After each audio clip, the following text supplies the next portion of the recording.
Nick, Neil, thanks very much for speaking to us here at Entertainment.ie.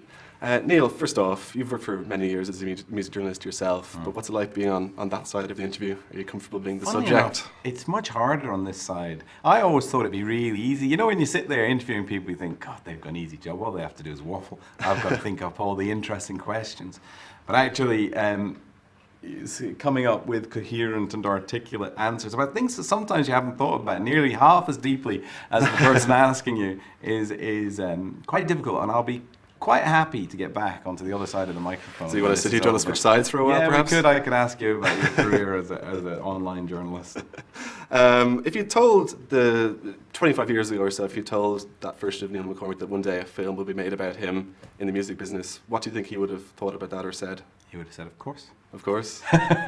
If somebody had said to me, I'm going to make one day there'll be a film about you, I'd have said, yeah, of course. You know, I would never have guessed it would be a comedy. Right. And Nick, what was it about this story that you think attracted you to it? Because the story was an everyman tale. It was about the journey, an attempted journey towards rock stardom, which ended in failure.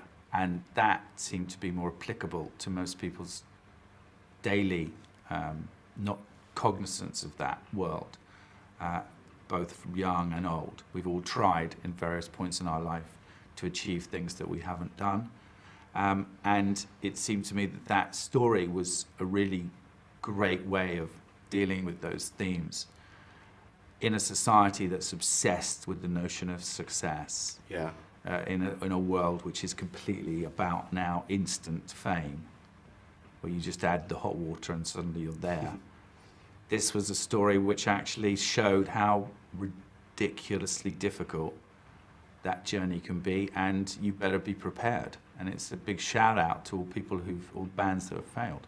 Yeah, exactly. And when dealing with comedies like this, especially comedies about music and about rock bands and things like that, it must be quite difficult to sort of stray away and not verge on Spinal Tap territory, which I think is like the godfather of films along these lines. Did you ever have to sort of check yourself and make sure you weren't, Well, you see, there's a lot of great films, like, The Anvil was a great film as well about the whole notion of rock stupidity. There's fantastic documentaries, and we've all seen them. It's a music film, but it's a movie about it's about the relationship between two men. It's about the relationship between two brothers.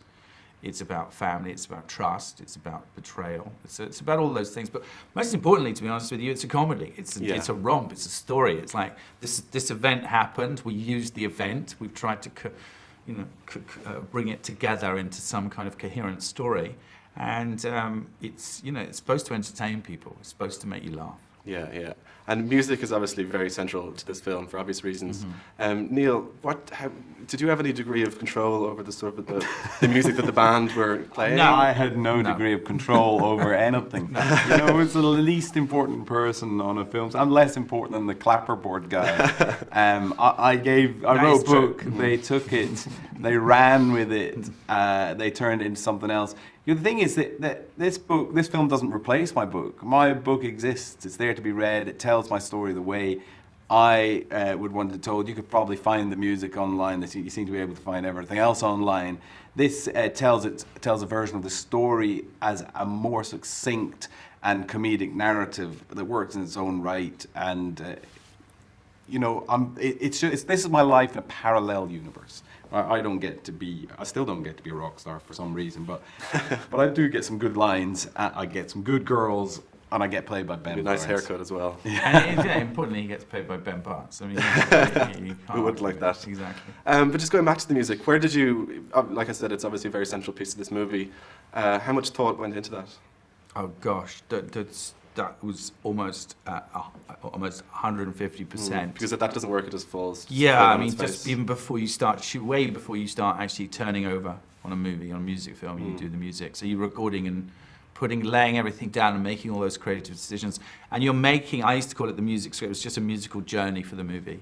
How the band started, what they were like pre-punk, punk, post-punk, what were they like as new Pretenders, what were they like as stadium rock. And I wanted that musical journey to kind of show the way that people changed in the 80s and how music developed. So that was a really important part of it.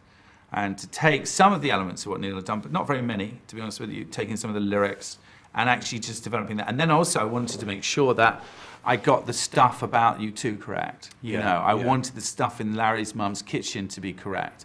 I wanted the stuff to be when they played as the hyper, they played Street Missions, you know. It was quite funny when we went to get the music for Street Missions that Edge was like, we don't even have it. We don't even know where it is. Did we record that?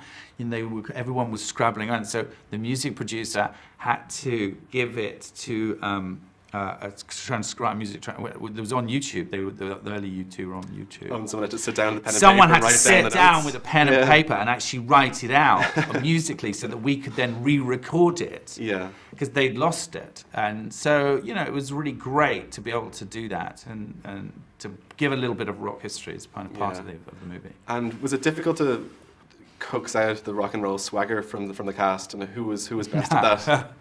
When you put attractive men, young men, in tight trousers and you strap a guitar to their Comes waist, naturally.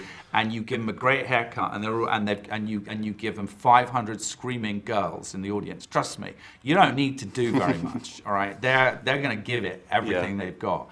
And those two boys, you know, we all pretended to be rock stars as kids. Some of us took it to some conclusions. Some of us, you know, just stayed in front of our bedroom mirror. Yeah. These guys, they were the real deal. And just one final question. This film, one of the things the film will be remembered for, obviously, is the last cinematic performance by Pete Postlethwaite. What memories will you take from working with him? Just an extraordinary level of endearing truth and honesty, and that Pete brought to the proceedings, and the way that Pete delivered that speech about fame, about the nature of fame. Yeah. And you know, that was written for him. We were cognizant of the actor Pete playing the character Pete in that moment, and talking about the nature of success. You know, Pete was never interested in a career in that sense. He was an actor. He just found it. Yeah. He worked, you know, and a career was secondary. He didn't plot it or plan it. Yeah. So, you know, it was a very emotional time for everybody working with him. Some great memories, nonetheless. Some great memories, and we honestly, all of us feel incredibly honoured that he was part of the movie. I'm sure. Well, gentlemen, I have to wrap it up there, but it's a great pleasure speaking to you. Thank you very much. Take care now. Cheers. Thank you very much.